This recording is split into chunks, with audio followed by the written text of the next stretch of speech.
Welcome students. In previous lecture we are seeing the graphical representation of first order reaction, examples of first order reaction, integrated rate law for the gas phase first order reaction, zero order reaction, integrated rate law for the zero order reactions, and unit of rate constant of the zero order reactions. Today we will learn the half-life of the zero order reaction. आपण half लाईफची definition बघितलेली आहे. Half life of the reaction is the time required for the reactant concentration to fall 1/2 of its initial value. म्हणजे रिॲक्टंटचं जे असणारं concentration सुरुवातीचं ते अर्ध होण्यासाठी जो टाइम कालावधी लागतो त्या टाइम कालावधीला आपण काय म्हणतो, हाफ लाईफ ऑफ रिॲक्शन असं म्हणतो. असा हाफ लाईफ आपल्याला झिरो ऑर्डर रिॲक्शनचा काढायचा आहे आणि मग त्यासाठी आपल्याला रेट कॉन्स्टंटचं इक्वेशन झिरो ऑर्डरचं आपल्याला आवश्यक असतं. आणि मग आपण झिरो ऑर्डरचं रेट लॉचं इक्वेशन पाठीमागच्या लेक्चरमध्ये आपण डिटरमाइन केलेलं आहे. आणि ते इक्वेशन काय आहे, के is equal to molar concentration A0 minus molar concentration AT divided by T.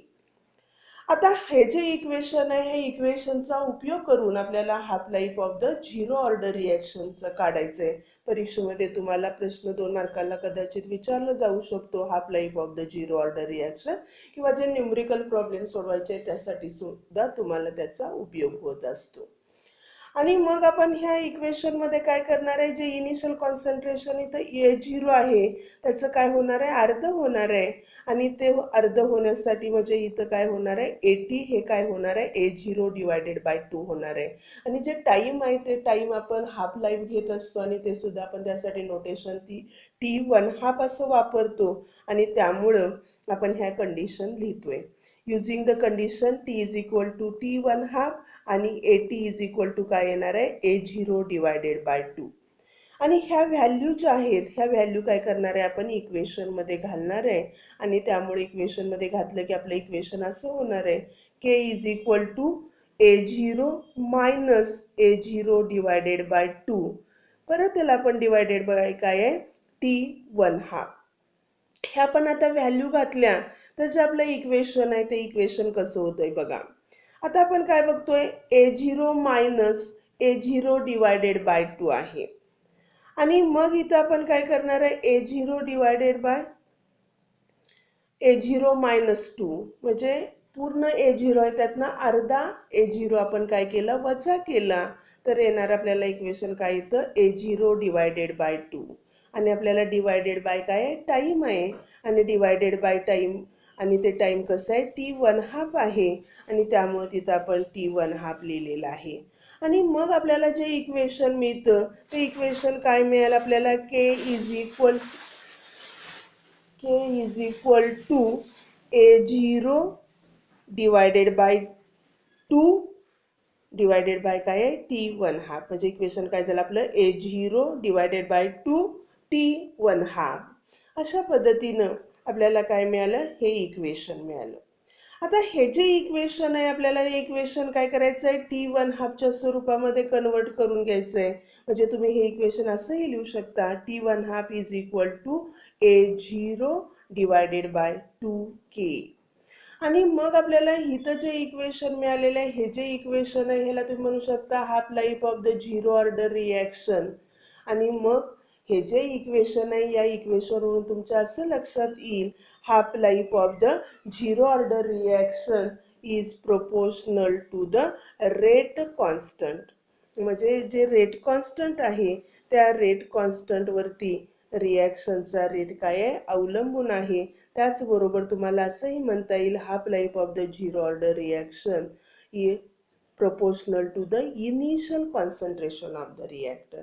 First ऑर्डरमध्ये आपण काय म्हणलं होतं, आपण half life of the first order reaction is independent of the initial concentration of reactant असं आपण म्हणतोय. परंतु झिरो ऑर्डर रिॲक्शनसाठी half life of the zero order reaction is proportional to the initial concentration of reactant म्हणजे initial concentration of reactant वरती काय असतो, half life zero order रिएक्शनचा अवलंबून असतो. आता त्यानंतर आपल्याला पुढचा पॉइंट बघायचा आहे. तो पुढचा पॉइंट आहे graphical representation of zero order reaction. जसं आपण फर्स्ट ऑर्डर रिॲक्शनसाठी ग्राफिकल रिप्रेझेंटेशन बघितलेलं आहे, तसंच आपल्याला काय करायचं आहे, झिरो ऑर्डर रिॲक्शनसाठी सुद्धा ग्राफिकल रिप्रेझेंटेशन बघायचं आहे. आणि मग त्यासाठी आपल्याला इक्वेशन रेट लॉचं माहित आहे for the zero order reaction. आणि ते रेट लॉचं इक्वेशन आपण बघितले K is equal to A0 minus AT divided by T. आता हे जे इक्वेशन आहे हे इक्वेशन आपण रिअरेंज करून घेतोय आणि रिअरेंज केलेले इक्वेशन आपण एटीच्या स्वरूपात घेतोय. Molar concentration AT is equal to minus KT plus A0. आता आपल्याला हे इक्वेशन आपण रिअरेंज करून घेतले. आपल्याला जो ग्राफ काढायचा आहे तो ग्राफ आपण कशाचा काढणार आहे, molar concentration AT versus T. म्हणजे रिॲक्टंट एचं असणाऱ्या डिफरंट कॉन्सन्ट्रेशनला जे कॉन्सन्ट्रेशन आहे वर्सेस टाईम असं आपल्याला ग्राफ काढायचं आहे. आणि त्यामुळं आपण हे जे रेट लॉचं झिरो ऑर्डर रिॲक्शनचं आपण इक्वेशन आहे ते आपण काय केलेलं आहे, रेट कॉन्स्टंटच्या स्वरूपात जे आपण इक्वेशन काढतो ते इक्वेशन आपण इंटिग्रेटेड रेट लॉचं ते आपण रिअरेंज करून घेतलं आहे आणि जो आपल्याला पाहिजे त्या फॉर्ममध्ये घेतलं आहे.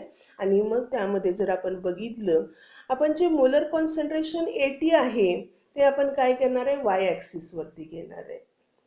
आणि जे टाईम आहे ते टाईम आपण काय घेणार आहे, एक्स ॲक्सिसवरती घेणार आहे. आणि त्यामुळं आपण इथं खाली लिहिलेलं आहे बघा, ATच्या खाली आपण वाय लिहितोय, टीच्या खाली आपण एक्स लिहितोय की हा रेट कॉन्स्टंट आहे, त्यासाठी आपण एक कॉन्स्टंट वापरतोय, एम वापरतोय. आता जे असणारं इनिशियल कॉन्सन्ट्रेशन, हे इनिशियल कॉन्सन्ट्रेशन सुद्धा काय आहे, कॉन्स्टंट आहे. आणि त्यासाठी आपण दुसरा कॉन्स्टंट वापरतोय, सी वापरतोय. आणि मग आपल्याला हे जे आपण ग्राफ काढणार आहे त्या ग्राफचं आपण इक्वेशन बघितलं तर ग्राफचं इक्वेशन मिळणार आहे y is equal to MX plus c. आणि आपण पाठीमागं बघितलंय y is equal to MX plus c. हे जे इक्वेशन आहे कशाचं, स्ट्रेट लाईनचं इक्वेशन आहे. आणि मग ह्या स्ट्रेट लाईनचे आपण इक्वेशन काढणार म्हणजे आपण जेव्हा ग्राफ काढणार आहे plot of molar concentration AT versus T, हा ग्राफ काय असणार आहे, स्ट्रेट लाईन असणार आहे. परंतु जर तुम्ही बघितलं इथं असणारं मोलर कॉन्सन्ट्रेशन A0 असणार आहे, म्हणजे इनिशियल कॉन्सन्ट्रेशन आपण म्हणतोय. हे जे इनिशियल कॉन्सन्ट्रेशन आहे हे इनिशियल कॉन्सन्ट्रेशनला काहीतरी व्हॅल्यू आहे, म्हणजे ती झिरो नाही. आणि त्यामुळे आपल्याला जो ग्राफ मिळतोय तो ग्राफ कसा मिळणार आहे, straight line intercept on the Y axis असं आपल्याला इथं काय मिळणार आहे, ग्राफ मिळणार आहे. आणि मग हा जो ग्राफ आपण मिळणार आहे तो आपण फिगरमध्ये आता दाखवलेला आहे. तिथं आपल्याला स्ट्रेट लाईन मिळालेली आहे आणि ती स्ट्रेट लाईन काय आहे, intercept on the Y axis आहे. आणि मग हा तुम्ही जे स्ट्रेट लाईन मिळाले त्या स्ट्रेट लाईनचा तुम्ही स्लोप काढला तर स्लोपवरून तुम्हाला कशाची व्हॅल्यू मिळणार आहे, केची व्हॅल्यू मिळेल, मायनस के इथं येणार आहे.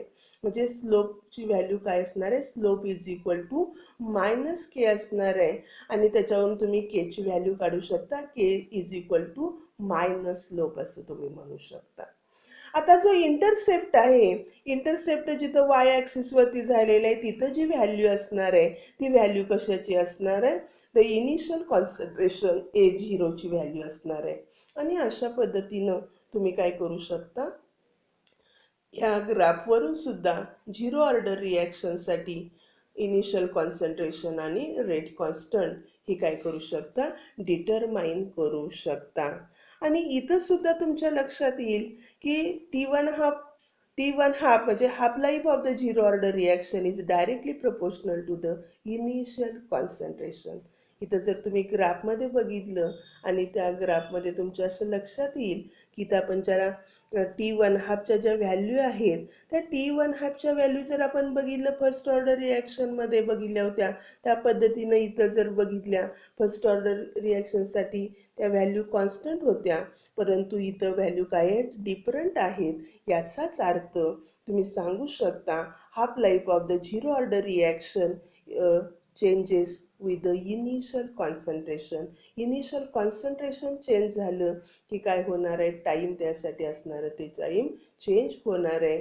म्हणजेच आपण म्हणू शकतो half life of the zero order reaction is directly proportional to initial concentration. आणि त्याच्यानंतर आपण पुढचा पॉईंट बघतोय. पुढचा पॉईंट आपण बघतोय examples of the zero order reaction. काही वेळेला तुम्हाला प्रश्न विचारला जातो explain with example zero order reaction. तेव्हा तुम्हाला झिरो ऑर्डर रिॲक्शनची डेफिनेशन सांगायची आहे. तुम्ही म्हणू शकता the reaction in which the rate of reaction is independent on the reaction concentration and remain constant through out. त्याला आपण काय म्हणत असतो, झिरो ऑर्डर रिॲक्शन असं म्हणत असतो. आणि त्याचे आपण वेगवेगळे एक्झाम्पल देणार आहे. आता ह्या एक्झाम्पलमध्ये पहिलं एक्झाम्पल आपण देतोय decomposition of ammonia on the platinum metal. आता decomposition of ammonia on the platinum metal म्हणजे इथं आपण काय करणार आहे, प्लॅटिनम मेटल घेणार आहे आणि त्याच्यावरती अमोनिया गॅस काय झालेला आहे तुमचा डिपॉझिट झालेला आहे. त्याचं डिकम्पोजिशन होतंय आणि त्याच्यापासून काय मिळणार आहे, नायट्रोजन गॅसियस फॉर्ममध्ये होणार आहे आणि हायड्रोजन गॅसियस फॉर्ममध्ये तयार होणार आहे. आता जर तुम्ही बघितली ही जी रिॲक्शन आहे, ही रिॲक्शन आपण काय म्हणणार आहे, झिरो ऑर्डर रिॲक्शन म्हणणार आहे. आता ह्या रिॲक्शनला झिरो ऑर्डर रिॲक्शन का म्हणणार आहे, तर हा जो मेटल आहे त्याच्या सरफेसवरती अमोनियाची काय होणार आहे, लेयर तयार होणार आहे. आणि मग जो आपण बघतो की याच्यातले जे नंबर ऑफ अमोनिया मोलेक्यूल आहेत तो जे अटॅच झालेले आहेत प्लॅटिनम सरफेसवरती, ह्या प्लॅटिनम सरफेसवरती अटॅच झालेल्या अमोनियम मोलेक्यूलचा जो नंबर आहे तो काय असणार आहे, स्मॉल असणार आहे compare to the total ammonia molecule. आपण जेवढे टोटल अमोनिया मोलेक्यूल्स घेतलेले आहेत आणि आपण प्लॅटिनम सरफेसवरती डिपॉझिट झालेल्या अमोनियम मोलेक्यूलचा विचार केला तर आपण लक्षात येईल की प्लॅटिनम सरफेसवरती अगदी कमी मोलेक्यूल काय झालेले, डिपॉझिट झालेले. आणि जेवढे मोलेक्यूल काय असणार आहे त्या मेटल सरफेसवरती किंवा प्लॅटिनम सरफेसवरती डिपॉझिट झालेले आहेत तेवढ्याच मोलेक्यूलचं डिकम्पोजिशन ह्या प्लॅटिनममुळे होणार आहे. आणि जे large number of ammonia molecule आपण घेतलेले आहेत ते कसे राहणार आहे, रिमेन्स अनरिॲक्टेड. त्या मोलेक्यूलचं काय होणार आहे, डिकम्पोजिशन होणार नाही. फक्त प्लॅटिनमच्या सरफेसवरती जेवढे मोलेक्यूल आहेत तेवढ्याच मोलेक्यूलचं काय होणार आहे, इथं डिकम्पोजिशन होणार आहे. आणि त्यामुळं जे टोटल नंबर ऑफ मोलेक्यूल्स आहेत, लार्ज नंबर किंवा आपण म्हणू शकतो की लार्ज नंबर ऑफ मोलेक्यूल्स आहेत ते रिमेन्स अनरिॲक्टेड. आणि त्यामुळं rate of reaction is independent on the total concentration of ammonia molecules. म्हणजे टोटल अमोनिया मोलिक्यूलवरती रिॲक्शनचा रेट अवलंबून असत नाही आणि त्यामुळे तो जो रेट असतो तो रेट काय राहतो, कॉन्स्टंट राहतो. आणि त्यामुळे हे जे एक्झाम्पल आहे ते एक्झाम्पल कशाचं आहे, झिरो ऑर्डर रिॲक्शनचं आहे. दुसरं आपण एक्झाम्पल बघू शकतो decomposition of nitrous oxide in presence of platinum catalyst किंवा प्लॅटिनमच्या सरफेसवरती आपण डिकम्पोजिशन बघतोय नायट्रस ऑक्साईडचं. आता हे नायट्रस ऑक्साईडचं डिकम्पोजिशन झाल्यानंतर त्याच्यापासून काय मिळणार आहे आपल्याला, नायट्रोजन गॅस मिळणार आहे आणि ऑक्सिजन गॅसियस फॉर्ममध्ये मिळणार आहे. आता हे जे डिकम्पोजिशन होतं हे सुद्धा नायट्रस ऑक्साईडचं डिकम्पोजिशन प्लॅटिनम मेटलवरती होते. आणि मग जेवढ्या मेटलवरती काय झालेलं आहे, नायट्रस ऑक्साईडचे मोलेक्यूल आहे त्याचंच फक्त डिकम्पोजिशन होणार आहे. तुम्ही जे टोटल नंबर ऑफ नायट्रस ऑक्साईडचे मोलेक्यूल घेणार आहे त्याचं डिकम्पोजिशन होणार नाही. आणि त्यामुळे रिॲक्शनचा रेट हे फक्त प्लॅटिनमच्या सरफेसवरती जेवढे मोलेक्युल्स आहेत त्याच्यावरती अवलंबून असणार आहे. टोटल नंबर ऑफ मोलेक्युल्सवरती हा रिॲक्शनचा रेट अवलंबून असत नाही. आणि त्यामुळं रिॲक्शनचा रेट काय राहतो, कॉन्स्टंट राहतो. आणि त्यामुळं हे सुद्धा एक्झाम्पल काय आहे, झिरो ऑर्डर रिॲक्शनचं आहे.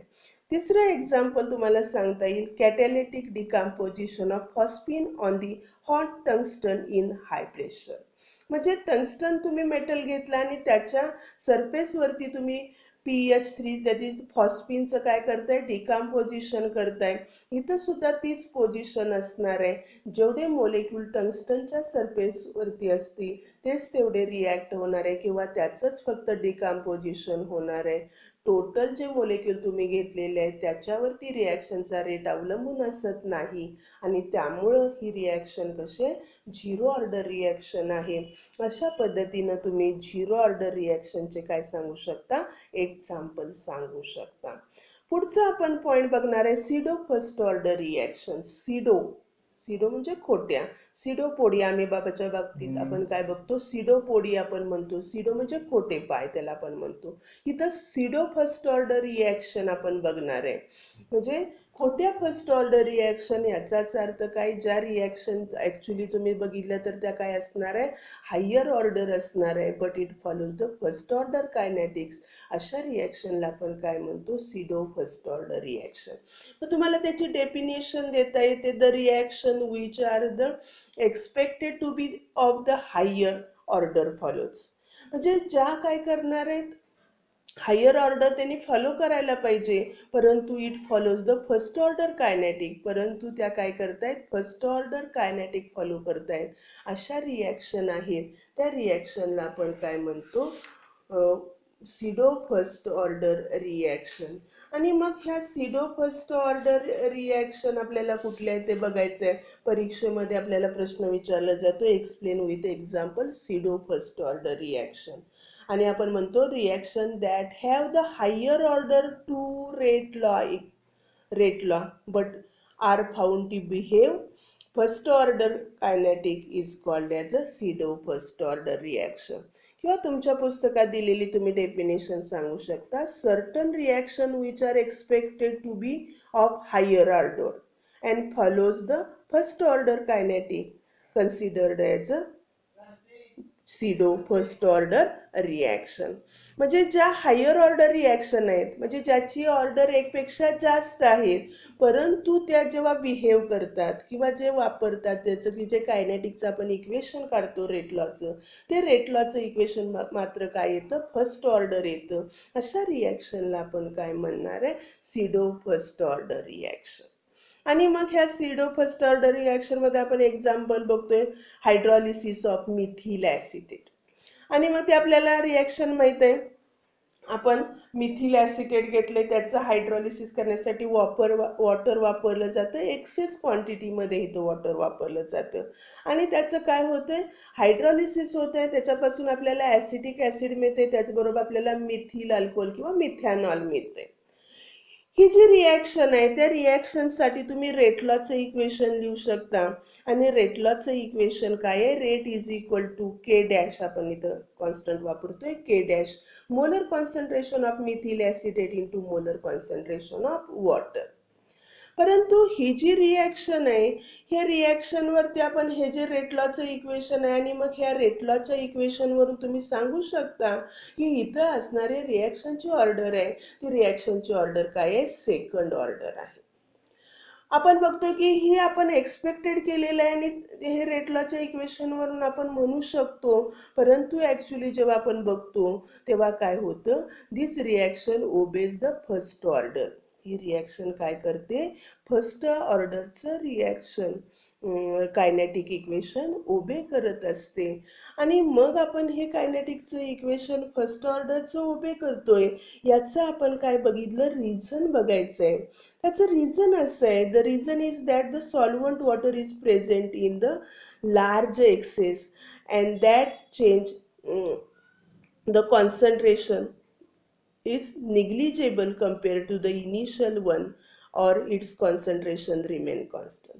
म्हणजे इथं घेतलेलं सॉल्वंट वॉटर आहे, ते वॉटर आपण लार्ज क्वांटिटीमध्ये घेतलेलं आहे आणि लार्ज क्वांटिटीमध्ये आपण ते वॉटर सॉल्वंट घेतल्यामुळं रिॲक्शनचा रेट त्याच्या कॉन्सन्ट्रेशनवरती अवलंबून असत नाही.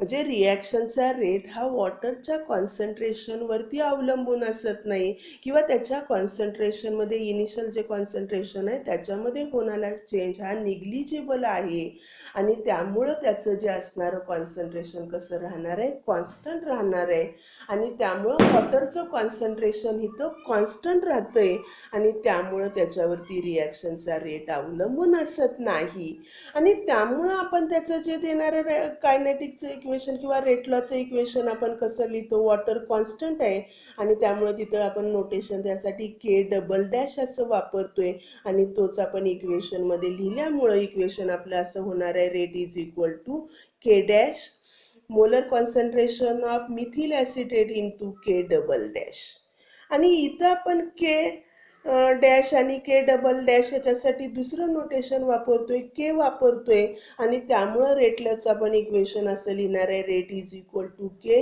Into molar concentration of methyl acetate आणि त्यामुळं आपण इथं म्हणणार आहे रिॲक्शनचा रेट हा फक्त काय असणार आहे, मिथिल ॲसिटेटच्याच कॉन्सन्ट्रेशनवरती असणार आहे आणि त्यामुळं this reaction is a first order आणि त्यामुळं ही रिॲक्शन काय झाली, फर्स्ट ऑर्डर झाली कारण इथं आपण घेतलेलं वॉटर एक्सेस क्वांटिटीमध्ये घेतलेलं आहे. आता तुम्हाला पुढे जाऊन आपण बघितलं दुसरं एक्झाम्पल तुम्हाला दिलं जातं दॅट इज द इन्व्हर्शन. तुमच्या पुस्तकामध्ये खाली चौकटीमध्ये दिलेलं आहे, दॅट इज द तुम्हाला तिथं केन शुगर दिलेलं आहे किंवा त्यालाच आपण सुक्रोज असं म्हणतो आणि त्याचं तुम्हाला काय सांगितलंय, हायड्रॉलिसिस सांगितलंय. तुम्ही त्याचं जेव्हा हायड्रॉलिसिस करताय तेव्हा त्याच्यापासून तुम्हाला ग्लुकोज आणि काय मिळणार आहे, फ्रुक्टोज मिळणार आहे आणि तुम्हाला विचारले can it be A सिडो first order type, तर तिथं सुद्धा तुम्ही सांगू शकणार आहे ती जी रिॲक्शन आहे ती रिॲक्शन काय आहे, सिडो फर्स्ट ऑर्डर रिॲक्शन आहे कारण तिथं सुद्धा जे वॉटर ब्रॅकेटमध्ये तुम्हाला सांगितले तिथं वॉटर तुम्ही एक्सेस क्वांटिटीमध्ये घेतलेलं आहे आणि मग जर तिथं तुम्ही वॉटर एक्सेस क्वांटिटीमध्ये घेत असाल तर रिॲक्शनचा रेट त्या वॉटरच्या कॉन्सन्ट्रेशनवरती अवलंबून असणार नाही, ते फक्त कशावरती अवलंबून असणार आहे, सुक्रोज किंवा केन शुगरच्या कॉन्सन्ट्रेशनवरती अवलंबून असणार आहे आणि त्यामुळं तिथं सुद्धा ती जी रिॲक्शन आहे ती रिॲक्शन सुद्धा काय होणार आहे, सिडो फर्स्ट ऑर्डर रिॲक्शन होणार आहे. म्हणजे तुम्ही म्हणणार आहे ज्या रिॲक्शन काय असणार आहे, हायर ऑर्डर असायला पाहिजे आहेत परंतु त्या काय करतात, फर्स्ट ऑर्डरचं कायनेटिकचं इक्वेशन फॉलो करतात किंवा उभे करतात, अशा ज्या रिॲक्शन आहेत त्या रिॲक्शनला आपण काय म्हणत असतो, सिडो फर्स्ट ऑर्डर रिॲक्शन असं म्हणत असतो. त्यानंतर आपल्याला पुढचा पॉईंट बघायचा आहे, effect of the catalyst on the rate of reaction. त्याच्या आधीचा जो पार्ट आहे त्याच्या आधीचा पार्ट तुमच्या पुस्तकामध्ये बघितलं, collision theory of the bimolecular reaction. हा जो पार्ट आहे हा पार्ट आपल्या सिलेबसमधून काढलेला आहे परंतु आपल्याला हा पार्ट अगदी थोडक्यामध्ये बघायचा आहे कारण तुम्हाला नीटसाठी जे विद्यार्थी बसतील त्यांना तो पार्ट उपयोगी आहे किंवा आपल्याला सुद्धा पुढचा जो पार्ट आपण बघणार आहे, effect of the catalyst on the rate of reaction, त्याच्यासाठी तो पार्ट आपल्याला उपयोगी आहे. आता आपल्याला collision theories of the bimolecular reactions आपण म्हणतोय, बायमोलेक्युलर म्हणजे ज्या रिॲक्शनमध्ये दोन मोलेक्युल काय घेणार आहेत, भाग घेणार आहेत आणि अशा रिॲक्शनसाठी आपल्याला कोलिजन थेरी बघायची आहे. आता एखादी केमिकल रिॲक्शन घडून येण्यासाठी आपल्याला काय करावं लागतं, 4 फॅक्टरची आवश्यकता असते. त्या 4 फॅक्टरमधला पहिला फॅक्टर असतो collision between the reacting molecule. Reacting मोलेक्युलमध्ये होणारं कोलिजन हे महत्त्वाचं असतं. दुसरा फॅक्टर महत्त्वाचा असतो म्हणजे त्याला आपण म्हणतो एनर्जी रिक्वायरमेंट, म्हणजे एनर्जी रिक्वायरमेंट त्यालाच आपण दुसरं काय म्हणू शकतो, ॲक्टिवेशन एनर्जी असं म्हणू शकतो. आता तिसरा पॉइंट आहे ते orientation of the reactant molecule. Reactant molecule जे कोलाइड होणार आहे त्याचं असणारं जे ओरिएंटेशन तोही महत्त्वाचा फॅक्टर आहे आणि चौथा फॅक्टर महत्त्वाचा असतो that is the potential energy barriers. ह्या 4 फॅक्टरचा आपण थोडक्यात विचार करणार आहे. पहिला आपण बघतोय collision between the reacting molecule. जेव्हा रिॲक्टिंग मोलिक्यूल कोलाइड होतात तेव्हाच काय होतं, केमिकल रिॲक्शन घडून येते. म्हणजे एकमेकाची त्याच्यावरती काय होणार आहे, टक्कर होणार आहे, एकमेकावरती ते कोलाइड होणार आहेत, आदळणार आहेत आणि तेव्हाच काय होणार आहे, केमिकल रिॲक्शन होणार आहे. आणि मग जर आपण म्हणतो की जर हे रिॲक्टिव्ह मोलेक्यूल एकमेकावर कोलाइड होत असतील आणि त्याच्यापासून केमिकल रिॲक्शन होत असेल तर त्या केमिकल रिॲक्शनचा रेट काय असला पाहिजे, हाय असला पाहिजे. विदिन अ सेकंद ती केमिकल रिॲक्शन घडून येते. परंतु असं होत नाही. असणाऱ्या कोलिजनच्या रेटपेक्षा केमिकल रिॲक्शनचा रेट हा कसा असतो, कमी असतो. कारण जर इफेक्टिव्ह कोलिजन झालं तरच केमिकल रिॲक्शन घडून येते आणि त्यापासून केमिकल रिॲक्शन घडून येत असल्यामुळे त्याचा असणारा रेट ऑफ केमिकल रिॲक्शन हा लेस असतो than the rate of collision. आता दुसरा फॅक्टर आपल्याला बघायचं आहे की हे जे कोलाइड मोलेक्युल्स आहेत त्या कोलाइड मोलेक्युलची असणारी एनर्जी. आता त्यासाठी आपण बघतो त्या एनर्जीला काय म्हणलं जातं, ॲक्टिवेशन एनर्जी असं म्हणलं जातं. आणि त्या ॲक्टिवेशन एनर्जीची डेफिनेशन अशी दिली जाते, activation energy is defined as a minimum kinetic energy required for a molecular collision to lead to reaction. याचाच अर्थ काय, जेव्हा जे रिॲक्टिंग मोलेक्युल आहेत ते कोलाइड होत आहेत आणि ते कोलाइड होत असताना त्यांची जी असणारी कायनेटिक एनर्जी आहे ही कायनेटिक एनर्जी जर ॲक्टिवेशन एनर्जी एवढी असली तरच रिॲक्शन घडून येते. जर त्याची असणारी एनर्जी कायनेटिक एनर्जी ॲक्टिवेशन एनर्जीपेक्षा कमी असेल तर त्यापासून केमिकल रिॲक्शन घडून येत नाही. म्हणजे हा दुसरा फॅक्टर महत्त्वाचा आहे की रिॲक्टिंग मोलेक्युलच्या कायनेटिक एनर्जी ते असतात कोलाइड होतात म्हणून, परंतु त्या एनर्जीची व्हॅल्यू काय असली पाहिजे, ॲक्टिवेशन एनर्जी एवढी पाहिजे किंवा त्याच्यापेक्षा जास्त पाहिजे तरच केमिकल रिॲक्शन होते, अन्यथा केमिकल रिॲक्शन होत नाही. आता दोन फॅक्टर आपण बघितले, रिॲक्टिंग मोलेक्युल कोलाइड होत आहेत त्याची असणारी ॲक्टिवेशन एनर्जी ही कायनेटिक एनर्जी एवढी आहे किंवा त्याच्यापेक्षा जास्त आहे तरी सुद्धा केमिकल रिॲक्शन घडून येत नाही. त्यासाठी आपल्याला काय पाहिजे, तिसरा फॅक्टर आवश्यक असतो आणि orientation of the reacting molecule. जर रिॲक्टिंग मोलेक्युलचं असणारं ओरिएंटेशन काय प्रॉपर असेल तरच केमिकल रिॲक्शन घडून येते. जर त्यांचं असणारं ओरिएंटेशन इनप्रॉपर असेल तरी सुद्धा केमिकल रिॲक्शन घडून येत नाही. म्हणजे ह्याही फॅक्टरचा तुम्हाला काय करावं लागतो, विचार करावा लागतो. प्रॉपर ओरिएंटेशन असलं रिॲक्टिंग मोलेक्युलचं तरच केमिकल रिॲक्शन घडून येते, अन्यथा केमिकल रिॲक्शन घडून येत नाही. आणि चौथा फॅक्टर आहे that is the potential energy barrier. आता तुम्ही SN1 mechanism SN2 मेकॅनिझममध्ये energy barriers बघितलेले आहेत आणि मग इथं तुमच्या लक्षात येईल की जे रिॲक्टिंग मोलेक्युल्स आहेत त्या रिॲक्टंट मोलेक्युलची असणारी जी एनर्जी आहे ती एनर्जी कशी असली पाहिजे, हा पोटेन्शियल एनर्जी बॅरियर तुम्हाला जो कर्व दिसतो तो कर्व काय करण्यासाठी, ओव्हरकम म्हणजे तो क्लाइम अप करण्यासाठी तो कर्व काय करणार आहे, ते molecule need to climb up and the overcome this energy before it converted in to product. म्हणजे एनर्जी बॅरियर जो आहे रिॲक्टंटचा, तो रिॲक्टंटची जी असणारी कायनेटिक एनर्जी आहे ती कायनेटिक एनर्जी काय असली पाहिजे, सफिशियंट असली पाहिजे की ती काय करेल, जो पोटेन्शियल एनर्जी बॅरियर आहे तो काय करेल, क्लाइम अप करेल तरच काय होणार आहे, ही रिॲक्शन घडून येते, अन्यथा रिॲक्शन घडून येत नाही.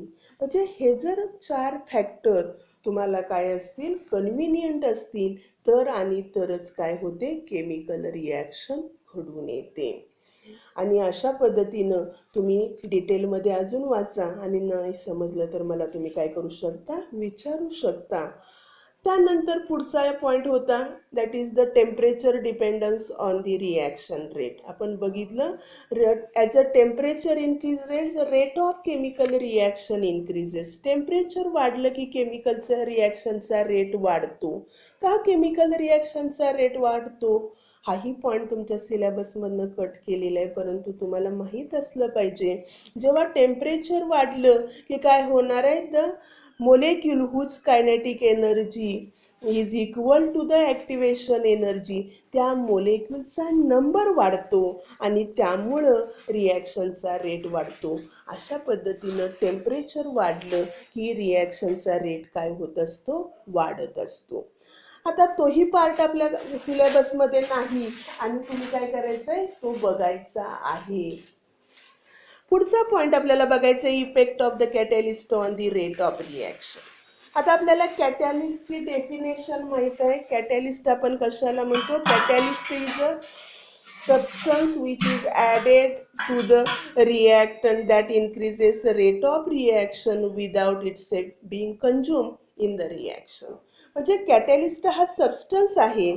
तो सबस्टन्स काय करतो, तिथं प्रेझेन्स असल्यामुळे जेव्हा तो रिॲक्टंटमध्ये तुम्ही ॲड करताय, तो रिॲक्शन मिक्सचरमध्ये जेव्हा ॲड करताय तेव्हा तो काय करतो, रिॲक्शनचा रेट इन्क्रीज करण्याचं काम करतो without it self being consumed. म्हणजे तो स्वतः काय केला जात नाही, वापरला जात नाही. फक्त तो काय करत असतो, केमिकल रिॲक्शनचा रेट इन्क्रीज करण्याचं काम करतो. असा जो सबस्टन्स आहे त्या सबस्टन्सला आपण काय म्हणतो, कॅटॅलिस्ट म्हणतो. आता आपण रिॲक्शन बघणार आहे. त्यासाठी आपण रिॲक्शन बघतोय डिकम्पोजिशन ऑफ परक्लोरेट.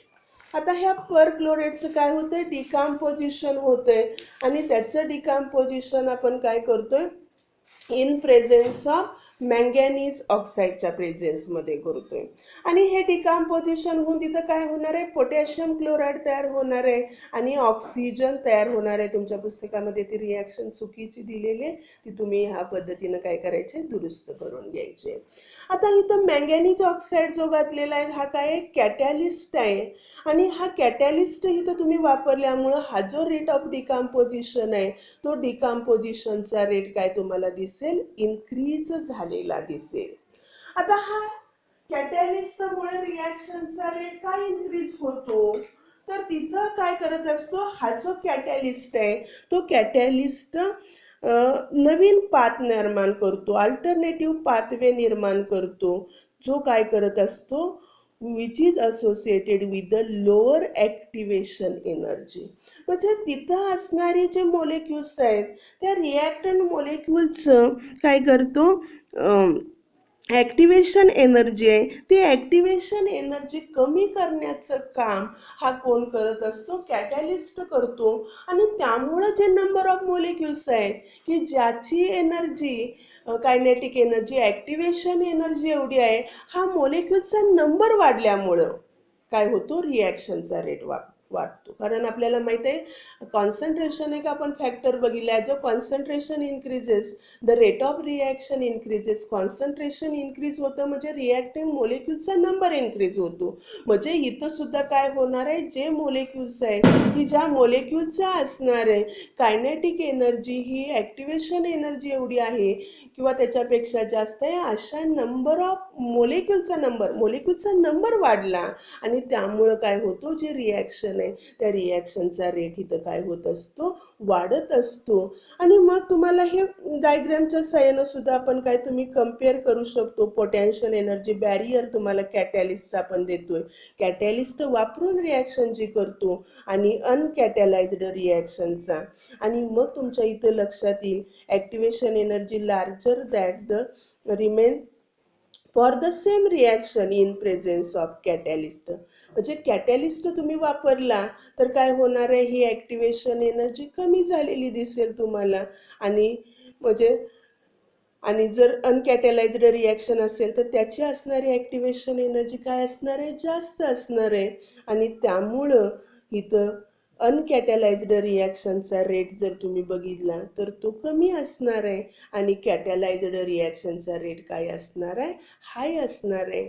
अशा पद्धतीनं ह्या पोटेन्शियल एनर्जी बॅरियरवरून सुद्धा तुम्ही काय करू शकता, सांगू शकता कॅटॅलिस्ट वापरला की रिॲक्शनचा रेट काय होत असतो, इन्क्रीज होत असतो. आता तुम्हाला हे एक्झाम्पलच्या साहाय्यानं काय करायचं आहे सांगायचं आहे किंवा एक्सप्लेन करायचं आहे. त्यासाठी आपण एक्झाम्पल घेतोय, consider decomposition of hydrogen peroxide in the aqueous solution catalysed by the iodide ions. म्हणजे इथं आपण आयोडाइड आयन घेतोय आणि त्यांना हायड्रोजन पेरॉक्साईडचं काय करतोय, कॅटॅलिस्ट डिकम्पोजिशन करतोय. आणि मग बघतो आपण जेव्हा हायड्रोजन पेरॉक्साईडचं आपण डिकम्पोजिशन करणार आहे तेव्हा तिथं काय होणार आहे, वॉटर तयार होणार आहे आणि ऑक्सिजन तयार होणार आहे.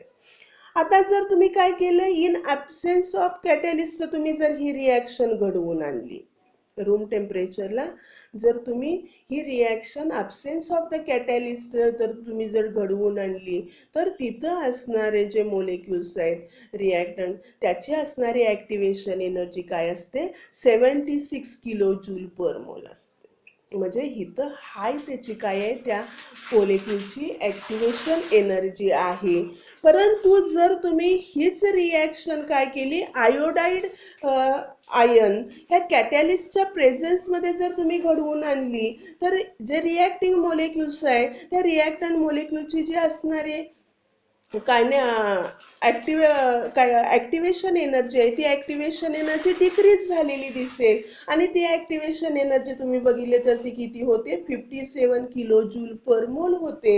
म्हणजे 76 किलो जूल पर मोल असणारी अनकॅटलाइज्ड रिॲक्शनमध्ये कॅटॅलिस्ट जर तुम्ही वापरला ती ॲक्टिवेशन एनर्जी काय होते, कमी होते. म्हणजे ती 57 किलो जूल पर मोल होते. म्हणजे जे मोलेक्युल्स आहेत ज्याची असणारी kinetic energy equal to activation energy आहे, हा नंबर ऑफ मोलेक्युल्स काय होणार आहे, वाढणार आहे. आणि त्यामुळे रिॲक्शनचा रेट सुद्धा काय होत असतो, इन्क्रीज होत असतो. फॉर एक्झाम्पल आता तुम्हाला हे कंपॅरिझन करण्यासाठी आपण काय केलेलं आहे, एक डायग्रॅम दिलेली आहे आणि त्या डायग्रॅममध्ये तुम्हाला लक्षात येईल की इथं असणारा जो दोन पोर्शन तुम्हाला दाखवलेले आहेत.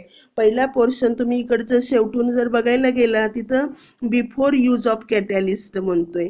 म्हणजे तो शेडेड एरिया तुम्हाला दाखवलेला आहे की एवढेच मोलेक्युल काय असणार आहे, जर तुम्ही कॅटॅलिस्ट वापरला नाही तर तेवढ्या मोलेक्युलची असणारी कायनेटिक एनर्जी, ॲक्टिवेशन एनर्जी एवढ्या असणारी मोलेक्युलचा नंबर तो असणार आहे. इथं आपण बघितलं तिथं जर कॅटॅलिस्ट तुम्ही वापरला नाही तर त्याची ॲक्टिवेशन एनर्जी जास्त आहे, ती किती आहे, 76 किलो जूल पर मोल आहे.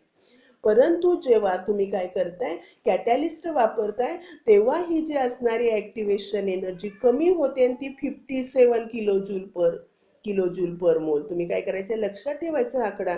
MCQला वगैरे तुम्हाला फिगर काय केली जाते, विचारली जाऊ शकते.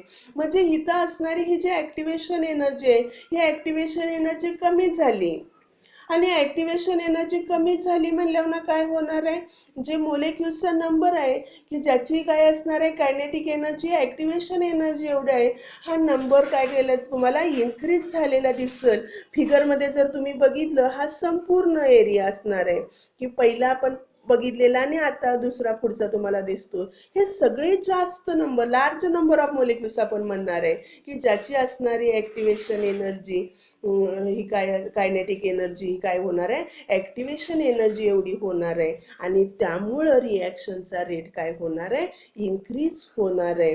आणि तेच आपण सांगतोय कॅटॅलिस्ट लोअर द थ्रीशोल्ड म्हणजेच ॲक्टिवेशन एनर्जी आणि consequently the more molecule acquires the minimum amount of energy that tend to cross the energy barrier. म्हणजे ते मोलेक्युल काय करू शकतात, कमी ॲक्टिवेशन एनर्जी झाल्यामुळं पोटेन्शियल एनर्जी बॅरियर काय करू शकतात, ते क्रॉस करू शकतात आणि त्यामुळं त्यांचं काय होणार आहे, रिॲक्शनचा रेट हा इन्क्रीज झालेला दिसेल. A fraction of activated molecule is greater for the catalysed reaction, rate of catalysed reaction thus larger than the reaction with no catalyst.